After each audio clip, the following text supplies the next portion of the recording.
Agradecerles a la Academia Nacional de Medicina por haber invitado y también a Raquel Bianchi, que ha hecho posible también que pueda compartir con ustedes esta temática. El abordaje integral de la persona humana, en el ámbito que sea, requiere básicamente tener en cuenta una visión holística del ser.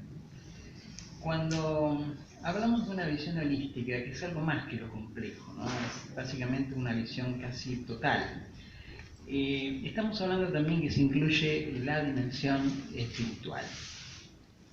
Esto, cuando hablamos de dimensión espiritual, estamos hablando de una orientación última del hombre hacia sus propios fundamentos, para lo cual habría que ingresar el tema de la ontología. Hablar de ontología es ingresar también en el campo de la filosofía y de la fenomenología al ámbito de la psicología, ¿no es cierto? Entonces, lo que podemos plantear es lo siguiente. El hombre no tiene espiritualidad como si la espiritualidad fuera un objeto o un valor agregado. El hombre es un ser espiritual. Y es un ser espiritual constitutivamente porque está vivo, ¿no? Porque respira, porque tiene un hálito. Entonces, cuando hablamos de que el hombre es espiritual, estamos ingresando ahora con la palabra es al campo ontológico. Y cuando hablamos de la vida, estamos obviamente hablando de un espacio biológico.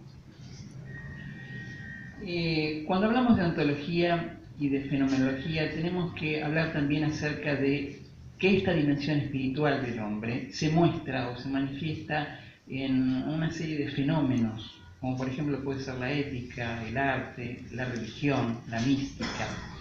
Y por eso es necesario poder definir algunas cosas, ¿no? Por ejemplo, ¿qué es la religión? ¿Cómo funciona? ¿Qué fenómenos muestra la cultura? ¿Qué es la mística?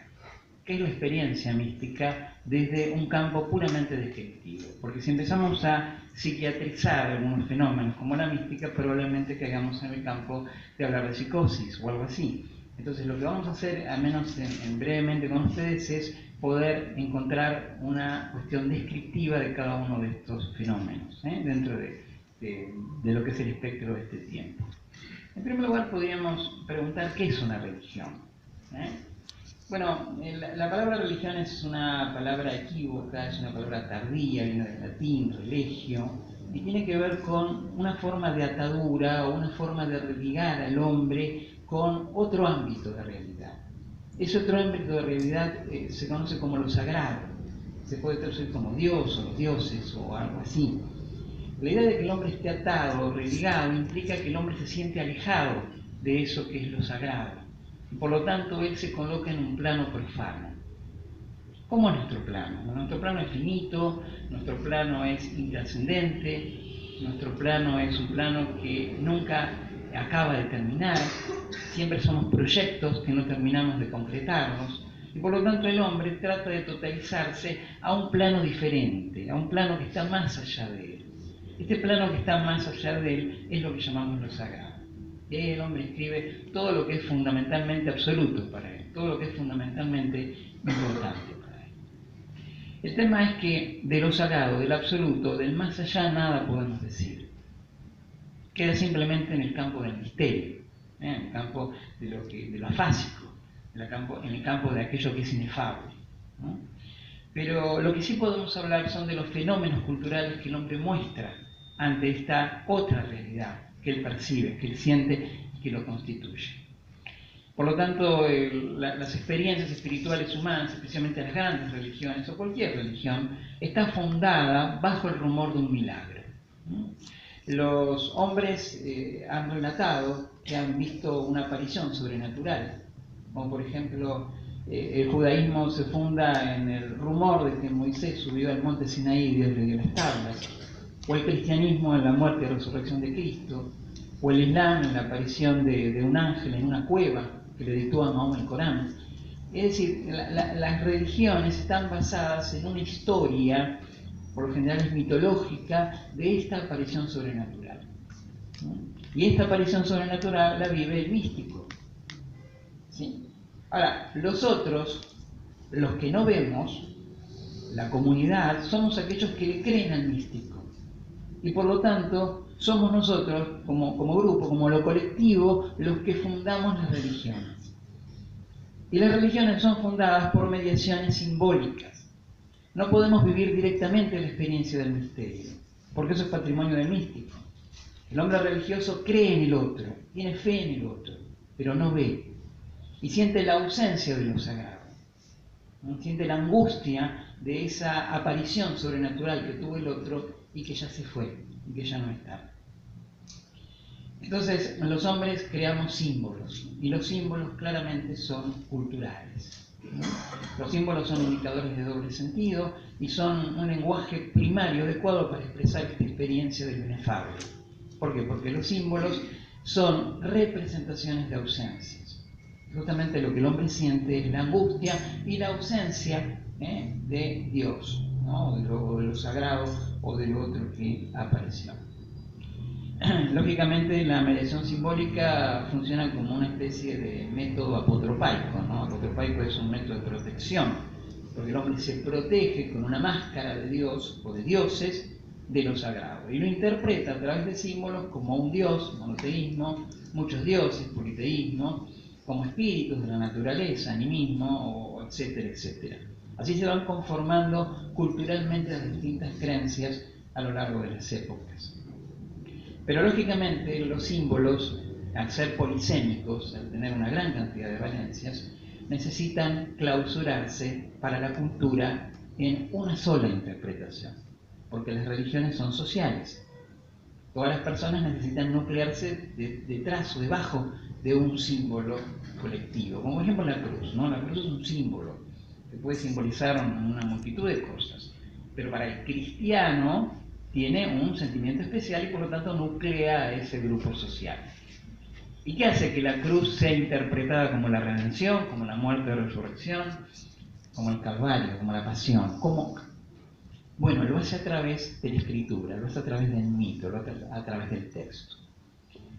El texto mitológico, como el Evangelio, por ejemplo, que es una narración sagrada, da sentido al símbolo de la cruz. Y por lo tanto las culturas que no vieron la resurrección, pero creen eso, se nuclean detrás de ese símbolo.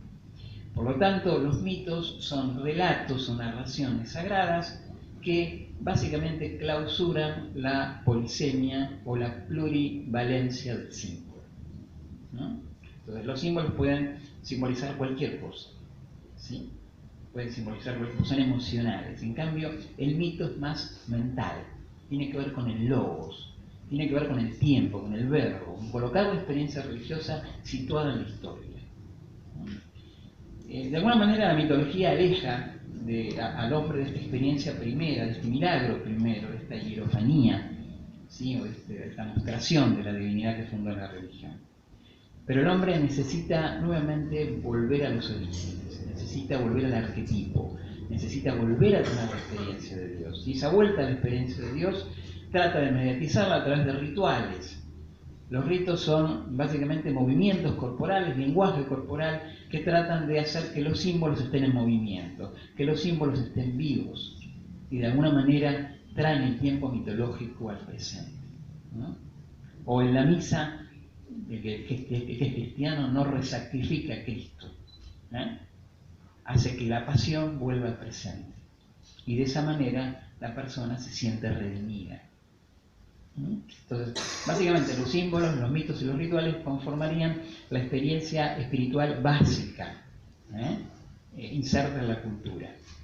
Luego vendrán textos sagrados, doctrinas, teologías, hermenéuticas, exégesis, que serán actos segundos. Pero la experiencia espiritual viva se basa básicamente en este trinomio, ¿no? Símbolos, mitos, ritos, fundados por el rumor de esta aparición sobrenatural.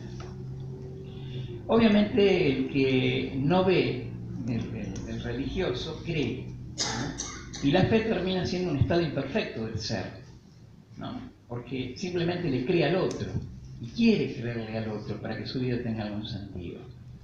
Es por eso que el que ve se le llaman los místicos. La experiencia mística, si bien la palabra no es muy feliz, pero básicamente nos retrotrae culturalmente a alguien que tuvo una especie de vivencia extrema, o vivencia de esa unidad. La mística es una palabra que comienza en Grecia, no es la palabra, en los textos platónicos, cuando Platón hablaba de los misterios de Eleusis o los misterios a Dionisio, donde había una serie de ritos donde el iniciado se iniciaba, valga la redundancia, en una serie de espacios, ¿sí? Espacios que pueden ser dentro de un templo, que eran también una proyección interior, para tener este contacto o esta unión con la deidad.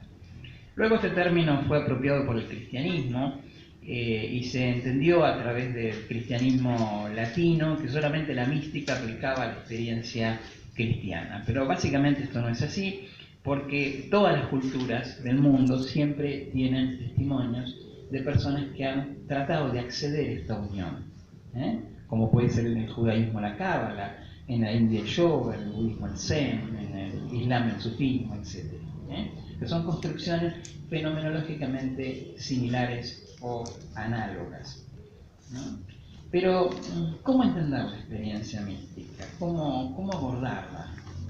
Bueno, en el tema que nos ocupa a nosotros, el abordaje debería ser, por lo menos dentro de uno de los accesos posibles, que es el campo de la psicología.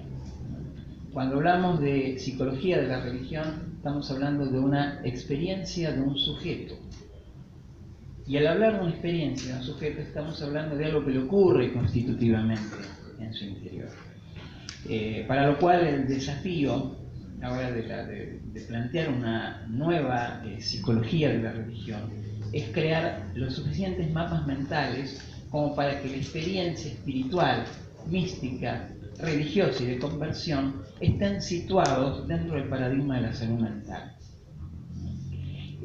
Para eso requiere reformular mapas de la mente ya existentes, muchos de ellos muy completos, muy buenos, como por ejemplo los de Freud, los de Jung, tal vez los de Lacan, pero también reformular otros mapas o poder entenderlos a través de otros mapas mentales más antiguos, como los mapas del yoga, que se dedicaron especialmente a tratar de ver cómo es la mente humana y tratar de ver cómo la iluminación o la experiencia espiritual ingresa en esa mente humana para cambiarlo, para modificarlo constitutivamente. Por lo tanto, el crear un nuevo paradigma, un nuevo mapa de la mente va a requerir por lo menos que tengamos en cuenta que dentro de ese paradigma tiene que haber un punto ciego. Este punto ciego es un estadio último, es un campo de la trascendencia, es una tela de fondo neutra, que algunos lo llamarán Dios, otros el misterio, otros el inconsciente, no importa qué nombre le demos, pero postular de que en ese mapa tiene que haber esta tela de fondo antes de lo que llamamos psique. ¿Por qué? Porque en las experiencias espirituales hay testimonios a través de todos los tiempos de que hay sujetos que dicen haber contactado ese espacio unitivo. Por lo tanto, una proyección psicológica adecuada debería tener en cuenta este paradigma, ¿no? El paradigma de una tela de fondo o de este campo unitivo. No es que estemos postulando la existencia de Dios o la no existencia, simplemente estamos hablando de que hay testimonios de sujetos que han tenido este contacto con esta otra realidad, ¿sí? Y por lo tanto, dentro de un mapa mental hay que tenerlo en cuenta. Son experiencias cotidianas que tienen las personas, ¿sí? Por el otro lado, también hay que tener en cuenta los medios para llegar a eso. ¿Cómo se llega a eso? Se llega por una casualidad, por una enfermedad, por una crisis, por una enfermedad mental o lo que fuera. Por otro lado, el místico dice acceder a otra realidad. El psicótico dice acceder a otra realidad, ¿no? Lo que pasa es que el místico lo organiza y en la psicosis lo desorganiza. Por lo tanto, habría que también lograr buenas definiciones de lo que es la psicosis, y en eso creo que tenemos mucho por trabajar porque no lo sabemos exactamente, cada uno tiene su propio cuento, su propia versión. ¿Qué es la experiencia mística? Tampoco podemos definirla completamente. Por lo tanto, creo que el desafío que tenemos por delante es armar mapas mentales de la vivencia del místico, o al menos de los testimonios del místico cuando retorna, pero también mapas mentales de sujetos que estén pasando psicopatologías como la psicosis, y ver y comparar qué tienen de común y qué tienen de diferencia. ¿Cuáles son los disparadores? ¿Cuál es básicamente el camino o la ruta que sigue cada uno dentro de este lugar donde básicamente repetimos? Hablamos de caminos y rutas en el lugar donde no los hay. y por lo tanto un paradigma nuevo de psicología debería también plantear el poder armarnos o poder construirnos. Así que bueno, el tema es complejo, por su misma naturaleza, no lo vamos a resolver aquí, pero por lo menos quisimos abrir estos temas, estos objetivos, para que puedan servir como debate y también como análisis futuros, ¿no? Bueno, muchas gracias.